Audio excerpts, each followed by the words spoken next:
একটা ভিডিও নিয়ে হাজির হলাম। ভিডিওটা হচ্ছে কালী নাগানি। এই কালী নাগানি মন্ত্রটা আপনাকে আগে সিদ্ধ করে নেওয়া লাগবে। সিদ্ধ করার পর আপনি এই ভিডিওটা কাজে লাগাইতে পারবেন। কাজে লাগাইতে গেলে শ্মশানের মাটি, কবরের মাটি একত্রে করে কলার পাতায় নেওয়া লাগবে। কলার পাতায় নেওয়ার পর আপনি এটা শ্মশানে গিয়ে বসবেন। বসার পর আগরবাতি লাগাবেন। লাগানোর পরে আপনাকে মন্ত্র বলা লাগবে যে স্বর্গের থেকে নামলো কালী, হাতে দিয়া তালি, নাচিতে নাচিতে গেলা কালী শিবের বরাবর। শিব বলে মন কালী মোর বাক্য ধর, ফল্লি ঘাসাবু কান্দাবু মুল্লুক ঘুরাবু, তিন কাম করিব তুই, যদি এই তিন কাম না করিব তুই, ঈশ্বর মহাদেবের দোহাই দাও সৌময়। এই মন্ত্রটা আপনারা বলে 21 বার মন্ত্রটা পাঠ করে ফু দিবেন ওই মাটির মধ্যে।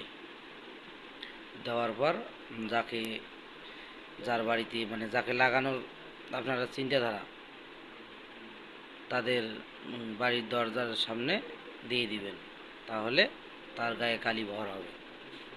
এটা খুবই পাওয়ারফুল মন্ত্র। আপনারা পরীক্ষা করে দেখতে পারেন।